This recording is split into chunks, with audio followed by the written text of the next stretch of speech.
Hey guys, welcome back to Tank Garage. My name is Frank and I will be the man behind the camera. In today's video, like you all saw in the title and the thumbnail, we're going to be installing shims on my 500 wheel horsepower S60R project. Before the video starts, make sure you like, subscribe, and turn on post notifications so you don't miss any uploads from Tank Garage. So we got a pretty packed day today, guys. We actually have to clean the XC70. It's been 3 weeks here, raining back to back every weekend in Montreal. And we have the beloved S80 V8, which, like you guys know, is back on the winter tires because I have actually received the new wheels that are going on it. We will be getting them installed very soon, and my sunroof is opened. Oh god, that is very nice. Thank god I saw that and it's not raining because that would have been quite a mess. Let's go inside and I'll go grab the keys. Now there's one issue that we actually have to attack before we get to cleaning the XC70 that I've been praying to have a solution for in the last few years, and that's having wet feet while cleaning / drying your vehicles. You guys know I love cleaning my cars. I clean them every single week when I can, and it's not raining, of course. And that brings us to today's video sponsor, Vessi. Vessi is the true 100% waterproof / weatherproof shoes. You guys heard that right. I said 100% waterproof. These shoes are absolutely amazing, guys. They're using their new technology called Dymatex, which is a dual layer knit material that will help to keep your feet and your socks dry this summer and also this fall season that is coming. They also support being vegan and cruelty-free, and they use 99% of their knit material from environmental friendly sources. So you guys make sure you check out Vessi. There will be a referral code down below, and let's go and show you guys how they work. Saying that you produce 100% waterproof shoes is a pretty bold claim, and I've never seen that before, so we're gonna go ahead and do a real life scenario test with the pressure washer. I'm kind of scared. I don't know if it's actually gonna work. We'll see, guys. Wow. That's actually really impressive. I'll go ahead and put my foot in some standing water just for extra comparison, put some more water on top, and I don't know if you guys can see this, but it's just pushing all the water off. Let's take the shoe off. My feet are 100% dry thanks to Vessi. So make sure you guys check out Vessi using my referral code that's going to be down in the description below. Support the brands that support us. Let's get right to the video. Alrighty guys, so I'm here. I'm going to go grab the shims inside. I'm going to put you guys onto the tripod. The S60R is there just chilling. It's been a while, it's chilling, but we're gonna get started on putting things on it. The head should be back from port and polishing soon, let's hope, but I'll go ahead and inspect the cylinders, which I haven't done. Yeah, let's hope they're in good shape because these blocks are known to be cracked. So let's get right to it. I'll see you guys on the tripod. Alright guys, so excuse the extreme sweat. Today is a very hot day, so I'm gonna go ahead and scoot myself here, which is the advantage of not having an intercooler, condenser, and all of the above. I'll just move you guys a little bit like that. Hopefully you guys can see well. Looks like you guys can see. I got these shop rags here with the old head gasket, which was pretty much coming apart. And drum roll please.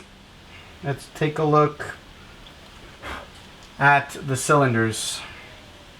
Just gonna shake this up a little bit. I'm gonna grab the flashlight from my phone and check for cracks. Oops. Let's hope there's nothing. Cylinders look okay. Pistons look okay. There's a lot of gunk though. Cylinders look fine actually. Doesn't seem to have any scarring, marring, or anything like that.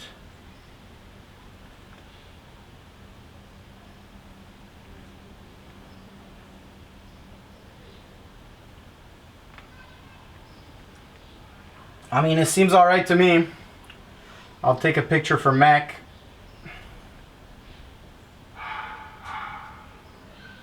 Take a couple of pictures for him, just so he could get a good idea.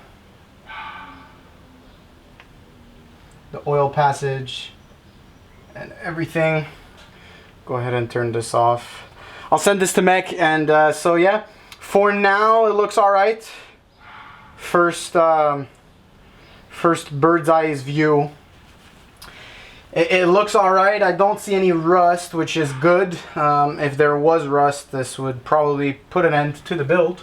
There's oil in the pistons, but there's no scarring, no marring, no. It doesn't seem. It seems like, so one is up. Yeah, they seem like they're all in good shape. I don't see no scratching, no cracking in the middle here. This is where we're gonna put our shims. So yep, I'll go grab the shims, guys, and we'll get straight at it. I'll try to see if I can get a better view for you guys. It's gonna be hard, but I'll find a way to get a better view for you guys. I'll be right back. All right, guys, so I got the shims right here. I'm gonna go ahead, take them out one by one. Just give them a little wipe. And go ahead and push these bad boys in.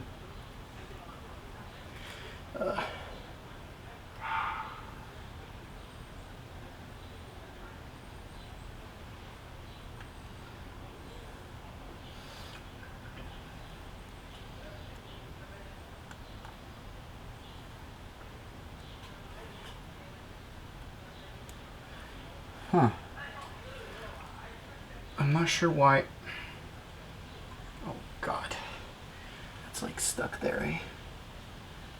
I'm not sure why it just doesn't. I'll try to get another one that's cold. It's been in the freezer for a very long time. Could it be not? Could they not be the right size?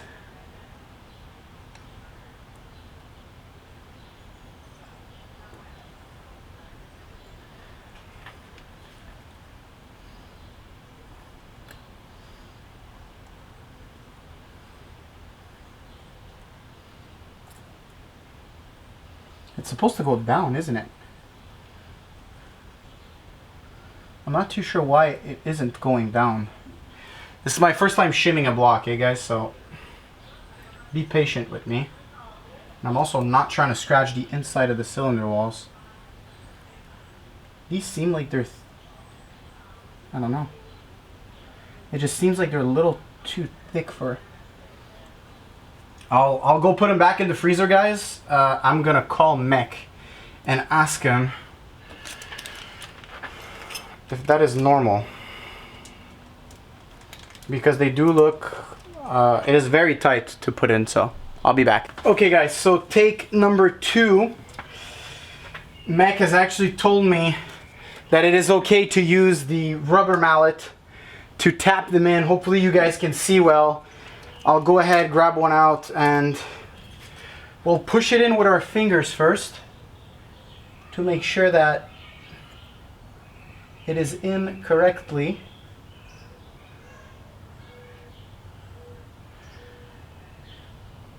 A little bit higher.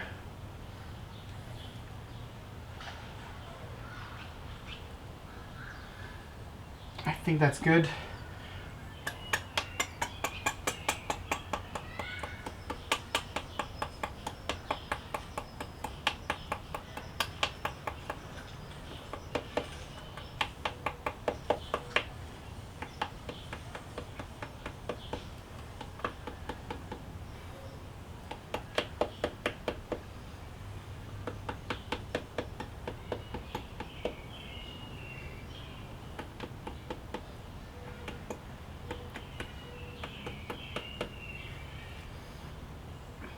I think we got it, guys. I think that's pretty good.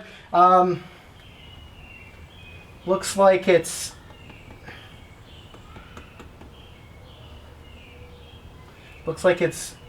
well in. I think we're okay for cylinder number 5. We're gonna go 4, 3, and 2. So we have 4 of these to pass through. Up to now it's going good.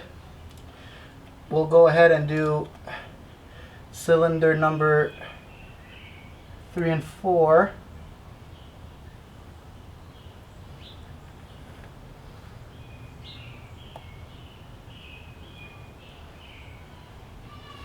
I just have to angle it right first off, and then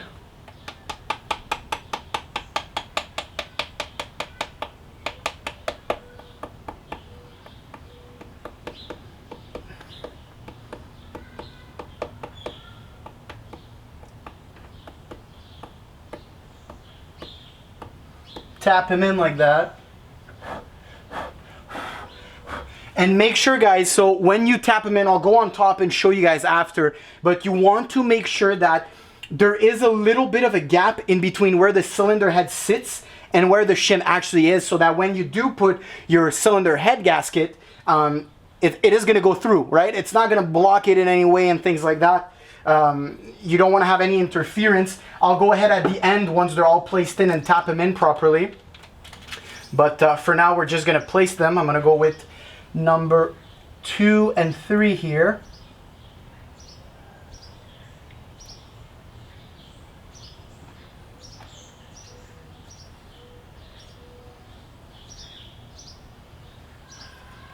This looks a little too low.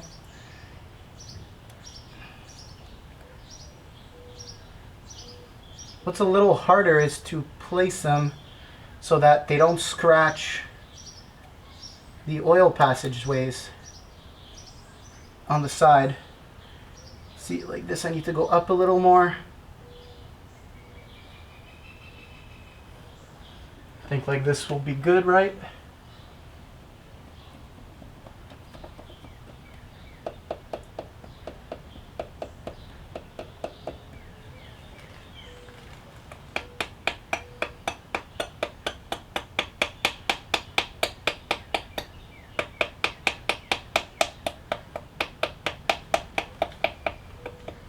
Ever so slightly tap it in.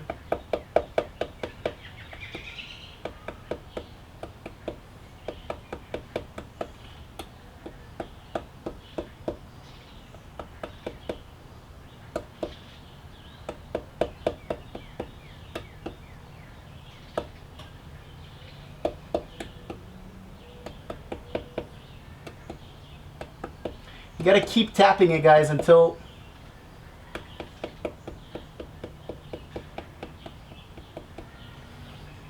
it sits like this, but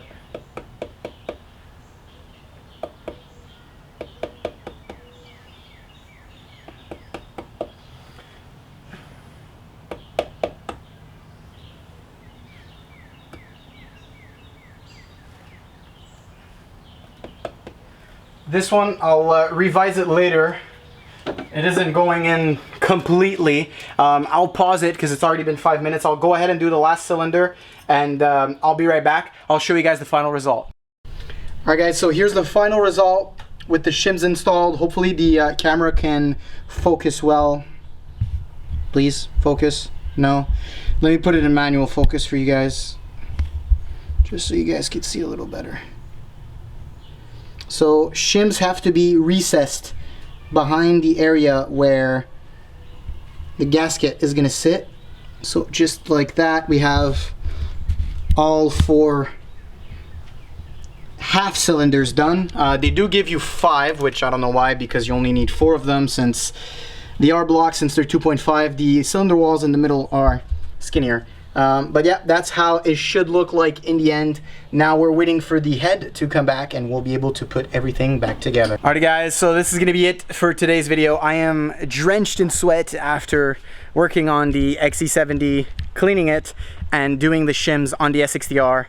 Brings a smile to my face, finally getting to work on the S60R again. And yeah, that little simple mod will help us push 500 to 550 wheel horsepower reliably. With the water meth kit, that's going to help us bring the engine temps down. That should be totally fine for the power range that I'm aiming at, which is 450 to 500 wheel, which will equate to 500 to about 550 crank horsepower. So hopefully you guys enjoyed today's video. If you did, make sure to like, subscribe, and turn on post notifications so you don't miss any uploads from Tank Garage. See you, boys.